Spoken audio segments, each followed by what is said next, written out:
واضح. عندك تعليق مدام؟ عندي بعض التفاعل. نقول اولا انه اعاده النظر في كل شيء في كل لحظه لا اعتقد انه مجدي، بل يمكن ان يكون خطير في وضع تونس اللي توا هش. فالقول بانه المجلس التاسيسي توا ماهيش الفكره، واحنا كنا قلنا راهو مش باهي وبالتالي نطرحوا استفتاء على النظام ونطرحوا هكا والانتخابات ماهيش لا اعتقد ان هذه الطريقه ايجابيه وبناءه. انا اعتقد هاني باش نقول لك، انا اعتقد قاعدين نقدم، والمجلس التاسيسي ما فيهش كان الهفوف ولا الهفوف ولا ولا هفوف ما فيهش كان هذا. تنجمش تعطيني حاجه ثابته ما بعد المجلس التاسيسي؟ في الجانب الاخر هو البناء على الصلب. احنا توا في وضع تامين مسار حتى نتمكن من البناء على الصلب. كيفاش انا وانت الاعلاميين والمحللين السياسيين والسياسيين والاحزاب نؤمن مع بعض تامين هذا المسار؟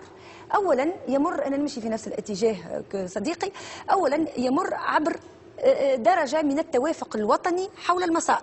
شنو هو المسار؟ أن نمشي للمجلس التأسيسي ولكن في نفس الوقت نمشي للاستفتاء. هو نقول احنا نحكيو على الاستفتاء، ولكن حتى في الاستفتاء راه في استفتاء على شنو؟ مش على النظام، لأنه من يصوغ الدستور هو الذي سيتحدث عن النظام. هو الذي يخلي الناس تناقش. فما مسألة أولية هي الصلوحية نتاع المجلس التأسيسي، هل سيكون له مهام تشريعية وتنفيذية وصياغة الدستور في الجانب القضائي وإلا لا؟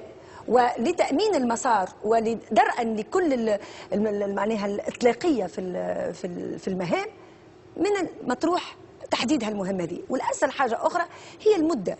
إذا كان أنت تحدد المدة فهذا يؤمن المسار على كل حال، المخاطر يحد منها.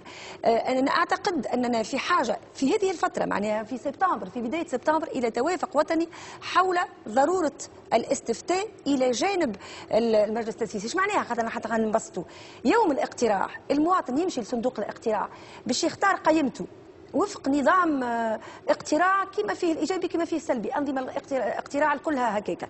دونك يختار القائمه والى جانبها يعطي رايه فيها المجلس التاسيسي هذا على الاقل في المرحله الاولى. انا اقول في المده نتاعو، المده والمبادئ العامه، المده وربما المبادئ العامه ونزيدوا نفكوها اكثر. هذايا نحن في حاجه لتوافق وطني. علاش نقول توافق حول المسار اللي هو الشعب هو باش يقول كلمته.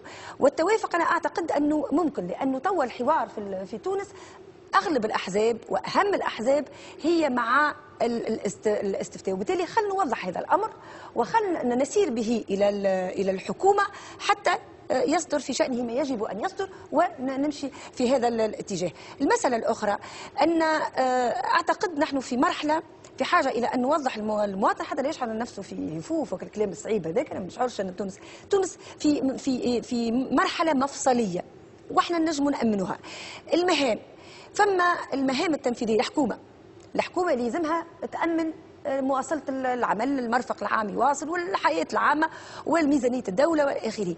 يمكن أن تنبع الحكومة من خارج المجلس التأسيسي، يمكن أن يسميها المجلس التأسيسي، وهي يمكن أن تكون حكومة تكنوقراط، يمكن أن تؤدي واجبها ومهمتها في نفس الوقت وبالتوازي مع مهمة المجلس التأسيسي. يعني اللي حبيت نقوله أنه فما كثير من الآليات الآن مطروحة علينا الكلنا أن نناقشوها حتى نتوضحها، إما بالتوافق أو بالأحسن بإرادة شعبية، حتى نؤمن أن المجلس التأسيسي يقوم بمهمته في صياغة الدستور في أقصر وقت، وأيضا في نفس الوقت نؤمن أن البلاد يدور الدولاب فيها كما نقولوا، حتى نخموا في الاقتصاد، نخموا في الاستثمار، نخموا في الفراغ الذي لا يجب أن يكون في تونس ساعة من زمان. وأنا أعتقد أنه هذا ممكن.